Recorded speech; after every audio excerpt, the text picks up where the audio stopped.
Muchísimas gracias al Grupo RPP por la invitación, al Sistema de Naciones Unidas en el Perú y a la Delegación de la Unión Europea por haber hecho posible que muchos de los que no vivimos aquí hoy estemos pudiendo compartir este momento con ustedes. Bueno, mi participación en este evento y en esta primera exposición tiene que ver justamente con... Ponemos la primera, a ver si funciona. Ahí está. Bueno, como les decía, mi participación en esta exposición tiene que ver básicamente con compartir con ustedes una investigación que nosotros desarrollamos desde ONU Mujeres y la Agencia de los Estados Unidos para el Desarrollo Internacional, USAID, en el año 2016 y parte del año 2017, que como ustedes pueden ver en el primer slide, tiene que ver con experiencias promisorias de masculinidades no violentas y corresponsables en el ámbito de los cuidados en América Latina y el Caribe.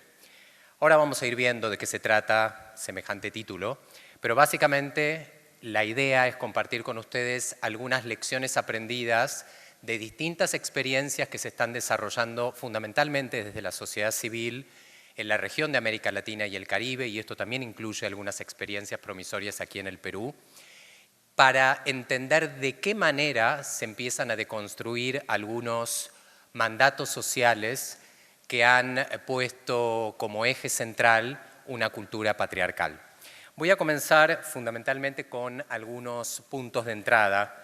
La primera pregunta dice si los hombres y mujeres somos diferentes biológicamente. ¿Quiénes creen que sí? ¿Quiénes creen que no? A ver, los que creen que sí. Bueno, bien, bien. ¿Quiénes creen que no? Bueno, a ver, hombres y mujeres somos diferentes biológicamente, ¿sí? ¿Por qué? Porque nacemos con una corporalidad diferente, nacemos con un sistema cromosómico diferente, XX para las mujeres, XY para los hombres, tenemos una genitalidad diferente, un sistema endocrino diferente, y esta diferenciación binaria explica el sexo de una persona, hombres y mujeres. Sin embargo, las diferencias biológicas no son las adecuadas ni tampoco son suficientes como para explicar por qué los hombres han gozado de muchos más privilegios que las mujeres.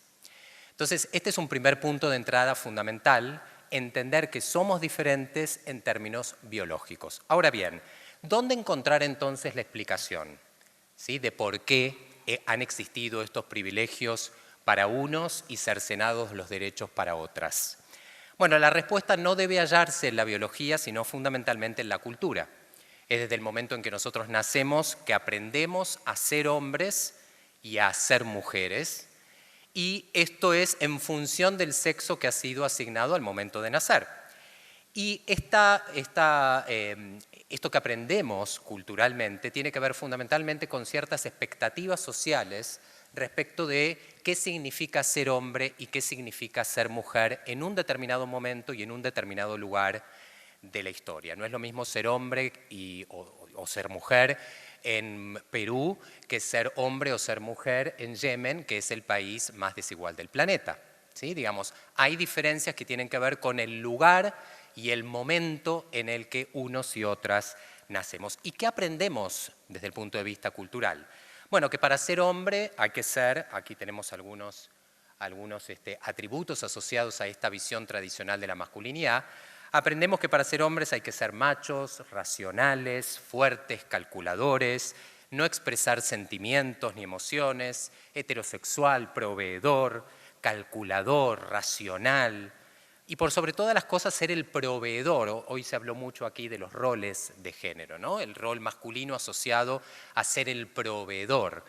Y las mujeres, desde esta visión tradicional de la masculinidad, aprenden que para ser una verdadera mujer, según esta misma visión, deben ser delicadas, femeninas, sensibles, deben sí demostrar los sentimientos y deben asumir el rol como mujeres cuidadoras.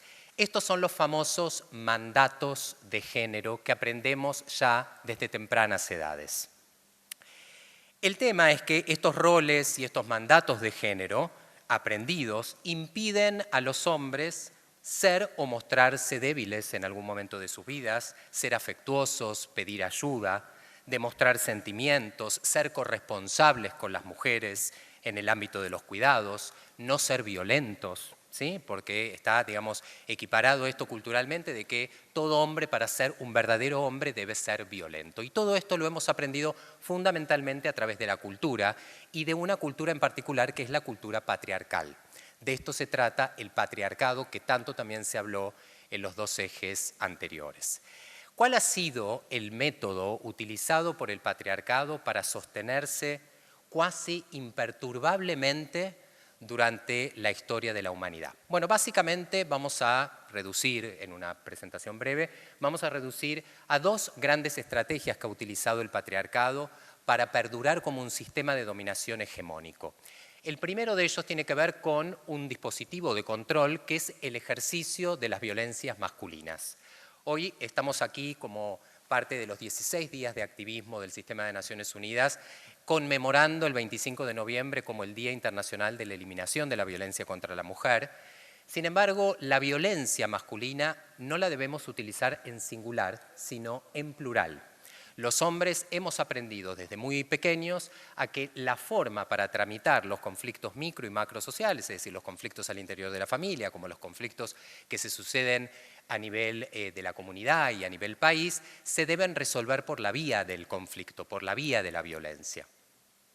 ¿Cuáles son entonces estos diferentes tipos de violencia? Por un lado tenemos la violencia contra las mujeres, pero también hay otras dos formas del ejercicio de la violencia masculina, que son la violencia que los hombres ejercen contra otros hombres y la violencia contra sí mismos. Este es un dispositivo de control que ha utilizado el patriarcado para caracterizar a la masculinidad.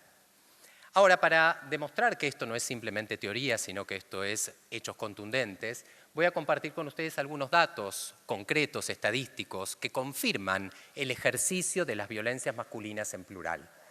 Ahí ustedes van a poder leer algunas de las afirmaciones con datos contundentes de distintas organizaciones a nivel internacional que confirman el ejercicio de la violencia contra las mujeres, y me voy a detener básicamente en una de ellas que es muy contundente por el dato mismo, que tiene que ver con que las mujeres en el planeta, 1 de cada 3 mujeres en todo el planeta, y estos son datos de la Organización Mundial de la Salud, en algún momento de sus vidas ha sufrido violencia física y o sexual por parte de su pareja íntima o expareja o compañero sentimental. Estamos hablando del 35% de las mujeres en el planeta en algún momento de sus vidas ha sufrido violencia por parte de un hombre. Algunos datos para el Perú. Aquí ustedes pueden ver los datos concretos de mujeres muertas por razones de género, y ahí vemos el caso de Perú, que ocupa el 4º lugar en la región según el registro de feminicidio del Ministerio Público del Perú del año pasado, datos de 2017, y estos son datos que nos ofrece la CEPAL del 2018, y estos son datos que están expresados tanto en números absolutos como en tasas por cada 100.000 habitantes. Las muertes de mujeres ocasionadas por su pareja o expareja íntima, entonces acá tenemos claramente quién es el perpetrador de la violencia. Aquí el Perú ocupa el 7º lugar en la región entre los países que forman parte de la muestra que analiza la CEPAL. En este gráfico, para ir rápido, podemos ir viendo, si bien ha habido un decrecimiento de la violencia psicológica, la violencia física y la violencia sexual, en el periodo 2009-2017, seguimos encontrando el 61,5% para el caso de la violencia psicológica, el 30,6% para el caso de la violencia física y el 6,5% de violencia sexual. Si bien, insisto, ha habido un decrecimiento, podemos seguir confirmando una tendencia bastante preocupante. En este gráfico ustedes van a poder ver un poco lo que les decía recién, que la violencia no se ejerce solamente contra las mujeres, sino también entre los hombres, ¿sí? En este gráfico ustedes pueden ver las muertes violentas asociadas a hechos delictivos, dolosos, y desde el 2011 hasta 2017 ustedes pueden ver que ha ido en un permanente aumento. Y si ustedes comparan este gráfico con el que sigue, van a poder ver que la prevalencia de aquellas personas que sufrieron una muerte violenta por delitos dolosos, siempre está en una posición mayoritaria los hombres. Es decir, son los hombres quienes más mueren. Ahí ustedes pueden ver que prácticamente es el 80% contra el 20% para buscar un promedio. Desde el 2011 hasta el 2017 hay una prevalencia mayor de hombres que han muerto por hechos delictivos dolosos.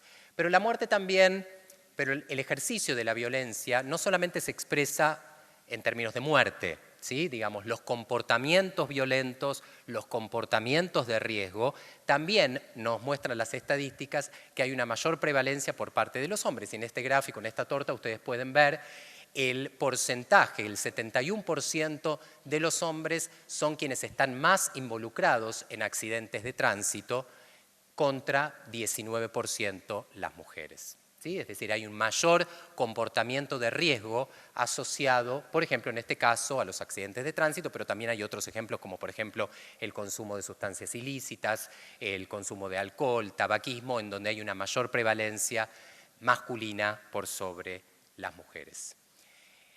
La violencia también se ejerce contra sí mismos, decíamos anteriormente, y en este caso entonces encontramos prácticamente también entre un 60 y un 70% desde 2004 hasta el año 2013, una mayor cantidad de hombres que son quienes cometen los suicidios por diferentes razones que tienen que ver, por ejemplo, sin ser lineales, pero digamos que tiene que ver básicamente con esta incapacidad por parte de los hombres de pedir ayuda en el momento oportuno. Y esto tiene que ver básicamente porque aprendemos desde temprana edad que pedir ayuda es un síntoma de debilidad y la debilidad está asociada a la vulnerabilidad y la vulnerabilidad es una cuestión relacionada con las mujeres. Digamos, el sexo débil desde la visión tradicional de la masculinidad tiene que ver con estos comportamientos femeninos. Por lo tanto, muchos hombres no piden ayuda a tiempo y terminan tomando las peores decisiones.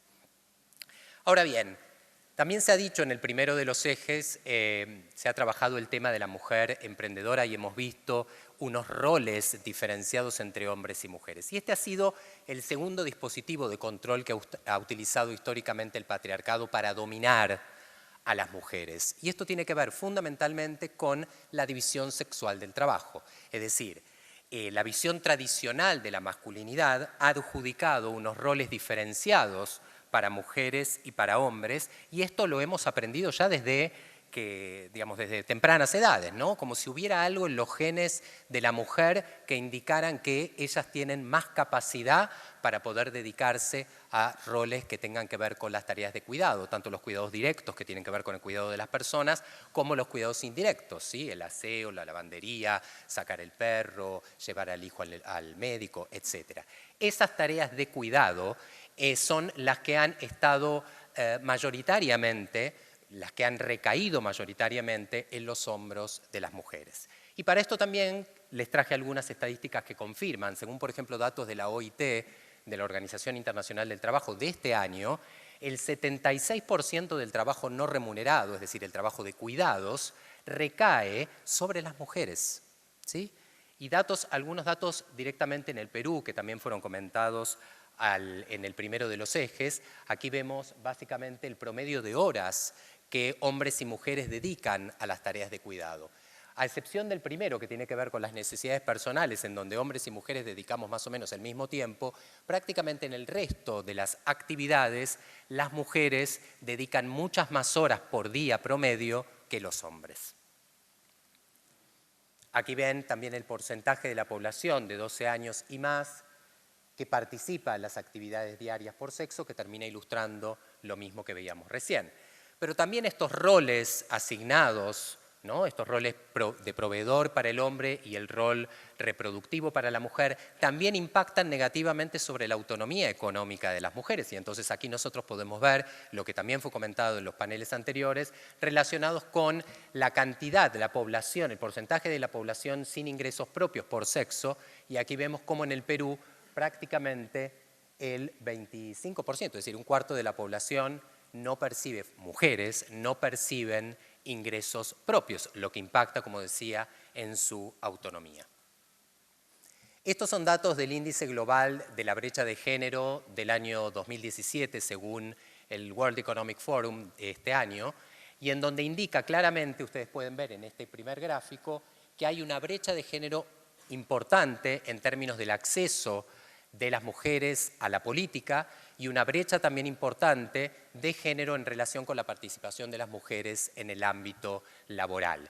Sí, Perú se ubica, afortunadamente, en una cuasi paridad en relación con la participación de hombres y mujeres, tanto en cuanto al acceso a la salud como en cuanto al acceso a la educación.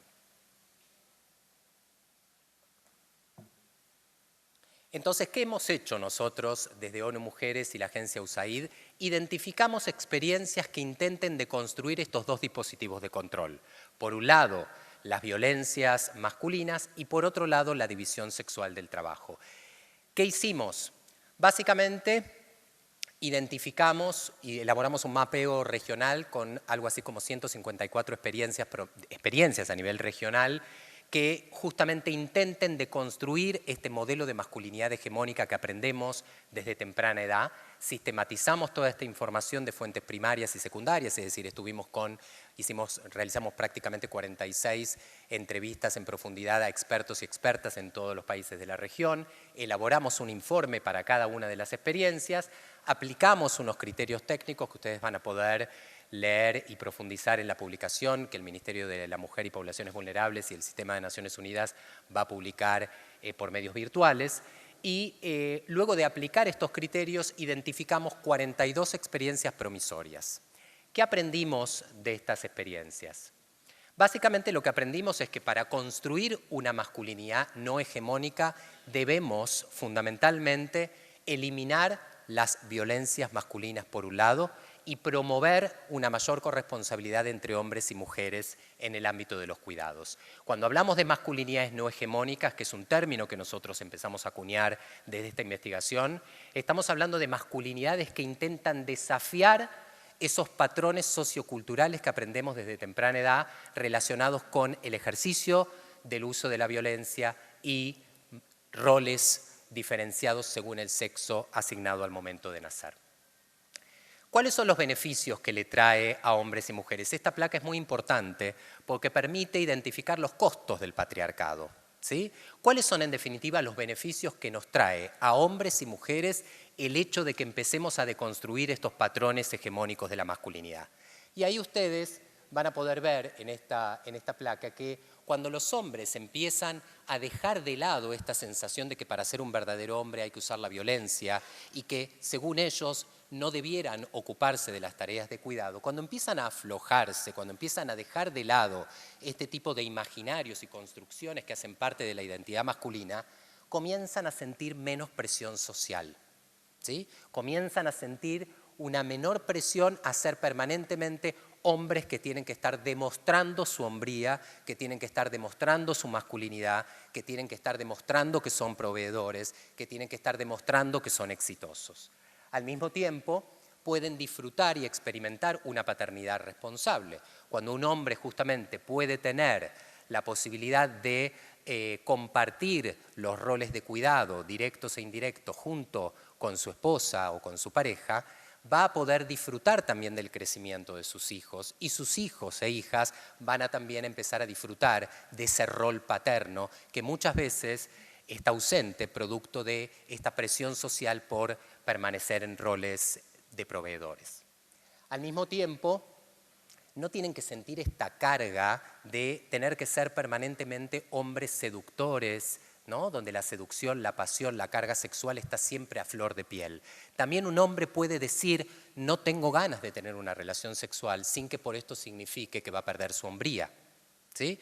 Y esto también muchas veces, especialmente cuando se hablan entre hombres, ¿sí? Cuando hombres hablan con otros hombres, lo primero que preguntan cuando comienza una relación de noviazgo es saber si ya han tenido relaciones sexuales, ¿sí? Como si ese fuese un imperativo categórico que los hombres deben respetar por el mero hecho de ser hombres. Disminuyen los riesgos de morir por situaciones de violencia. Las estadísticas antes confirman la cantidad del 65% a nivel regional de las muertes violentas se producen entre hombres, ¿sí? Este es un dato regional que no se los había comentado al principio. Al mismo tiempo pueden compartir el trabajo doméstico, la afectividad familiar, resolver los conflictos sin el uso de la violencia a través del diálogo. Y disminuye, como les decía al principio, la presión social. Pero esto también les trae beneficios a las mujeres. Los costos del patriarcado son altos también para las mujeres y no hay mucho que decir al respecto. Pero cuando los hombres comienzan a deconstruir estos imaginarios asociados al modelo de masculinidad hegemónica, las mujeres también pueden empezar a compartir las tareas de cuidado junto con los hombres y por lo tanto tener más oportunidades para ocupar cargos a nivel, digamos, ejercer su propio potencial en el ámbito laboral y desarrollar sus propias potencialidades. Tienen más oportunidades para el trabajo remunerado, más oportunidades de participación política, como se dijo en el panel anterior, más oportunidades de crecimiento personal, puede ser más fácil para ella poder ejercer sus derechos sexuales y reproductivos cuando hombres y mujeres comparten las decisiones respecto de, por ejemplo, la planificación familiar. Y disminuyen por sobre todas las cosas disminuye el riesgo de ser víctima de cualquier forma del ejercicio de la violencia contra las mujeres y por ejemplo en el caso de la violencia sexual disminuyen notoriamente la transmisión de enfermedades de transmisión sexual o VIH.